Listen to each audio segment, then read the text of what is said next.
Imagine a warm Friday evening in late July, the kind of Chicago summer day where the golden hour seems to stretch forever, and the air is filled with the sounds of a neighborhood winding down. In the 900 block of North Cambridge Avenue, the shadows of the Cabrini-Green rowhouses provided a familiar backdrop for children, doing exactly what they should be doing: playing. Among them was 9-year-old Janari Ricks, a boy whose smile was as bright as his future. He was a straight-A student, a basketball lover, and the pride of his family. But in a single heart-shattering moment, the laughter of the courtyard was replaced by the staccato of gunfire, and a young life was extinguished before it truly began. Before we go any further into this tragic story, please remember to comment, like, share, and subscribe so you don't miss future episodes of the Calendar of Crime. Your support helps us keep these stories alive and advocate for justice in every community we cover. Janari Ricks was not just another statistic in a city often headlined by its struggles with violence. He was a beacon of hope. Known as an honor roll child at Jenner Academy of the Arts, Janari was the kind of student who didn't just meet expectations, he shattered them. His teachers remembered him as a boy who was always the first to raise his hand, a student whose curiosity was infectious. His mother, Jaleesa Ford, described him as an incredibly intelligent young king who dreamt of playing in the NBA or becoming a successful professional. He had a disciplined mind and a kind heart, often seen with a basketball in his hands or a book in his lap. He was the kind of child who would help his neighbors with their groceries and check in on his younger friends. To those who knew him, Janari represented the very best of Chicago's youth, a child whose potential was limitless and whose presence made the world a little brighter. At Jenner Academy, Janari's impact was profound. He wasn't just a student, he was a leader among his peers.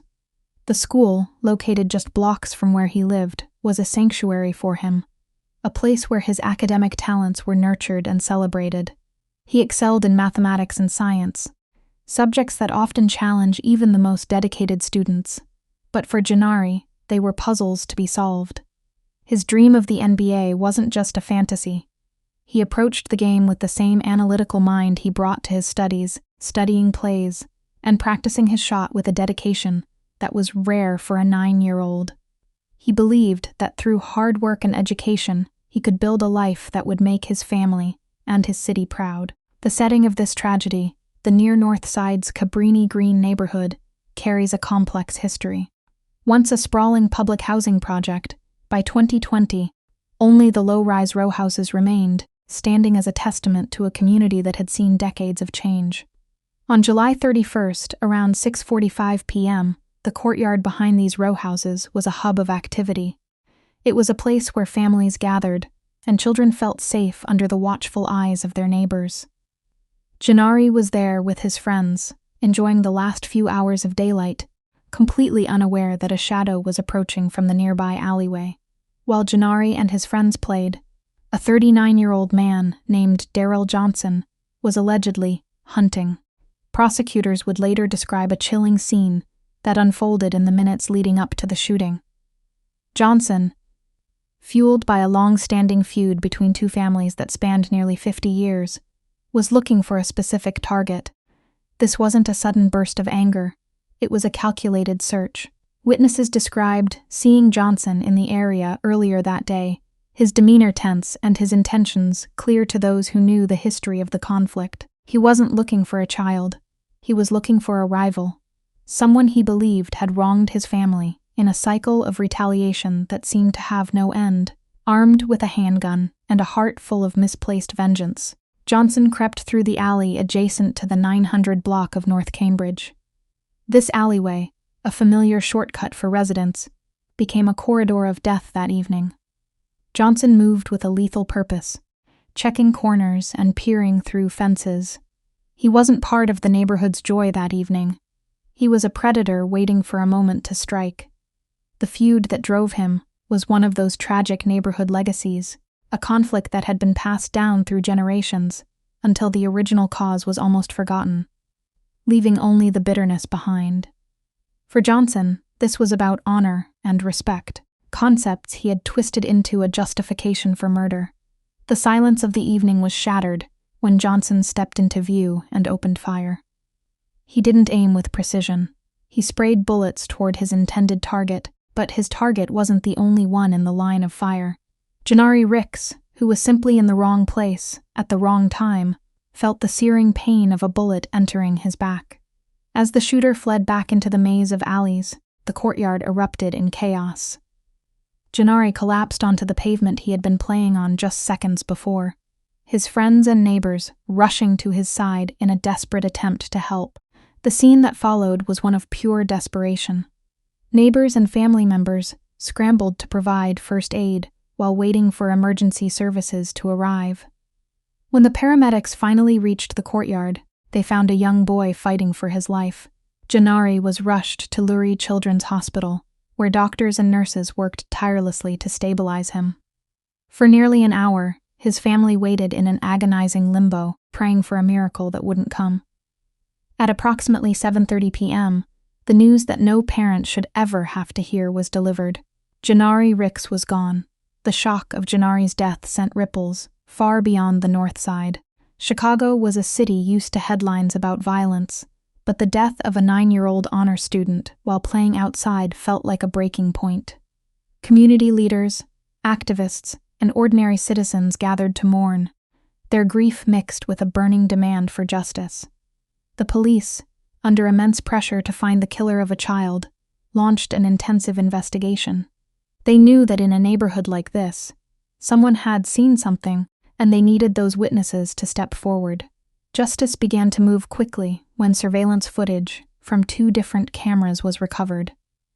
The video showed a man, later identified as Darrell Johnson, walking through the alleyway with a distinct gait and then fleeing the scene after the shots were fired. More importantly, witnesses who had known Johnson for years recognized him immediately. Despite the code of silence that often plagues high-crime areas, the community's love for Janari outweighed the fear of retaliation. By Sunday, August 2nd, Darrell Johnson was in custody, charged with first-degree murder. As the details of the case emerged in court, the senselessness of the crime became even more apparent. Prosecutors revealed that the shooting was the culmination of a petty argument that had spiraled out of control, involving families that had been neighbors for generations. Darrell Johnson, a man with a prior felony conviction, had allowed a decades-old grudge to cloud his judgment so completely that he was willing to fire into a crowd of children. The target he was hunting survived, but the innocent boy he never intended to hit paid the ultimate price. The legal process was long and arduous for Janari's family. For years, they attended hearings and faced the man who had stolen their young king. Throughout it all, Jaleesa Ford remained a pillar of strength, advocating not just for her son but for all children living under the threat of gun violence. She founded a nonprofit organization in Janari's name, focusing on providing resources and support for youth in Chicago. She refused to let her son be remembered only for how he died. She wanted the world to remember how he lived and the potential he carried. In August 2025, the legal chapter of this tragedy finally reached a conclusion. Darrell Johnson, facing the overwhelming evidence against him, including the surveillance footage and the testimony of those who knew him, pleaded guilty to the murder of Janari Ricks. The courtroom was packed with Janari's family, friends, and community members who had waited 5 long years for this moment. As the details of the plea agreement were read, a heavy silence fell over the room.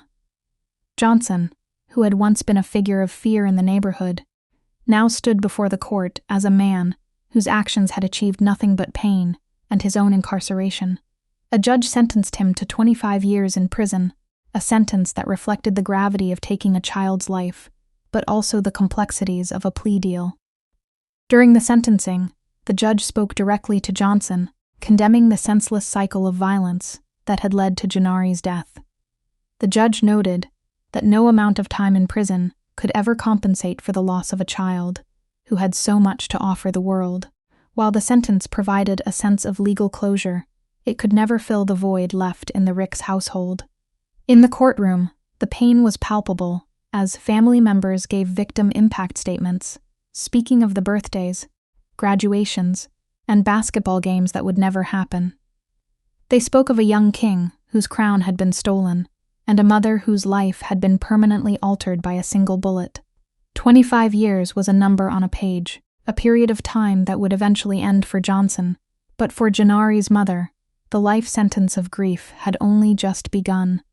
Every milestone that Janari would have reached will now be a reminder of what was taken, a shadow over the family's future that no court ruling can ever fully dispel. Today, Janari Ricks is remembered through the Janari Ricks Way street sign and the scholarships established in his honor. His school, Jenner Academy, continues to celebrate his academic achievements, holding him up as an example for future students. His story serves as a somber reminder of the fragility of life and the devastating ripple effects of a single violent act. Janari was a child of Chicago, a boy who loved his city and his community, and whose legacy continues to inspire those fighting for a safer, more peaceful future for every child. Thanks for watching. Please comment, share, like, and subscribe for future episodes from the Calendar of Crime.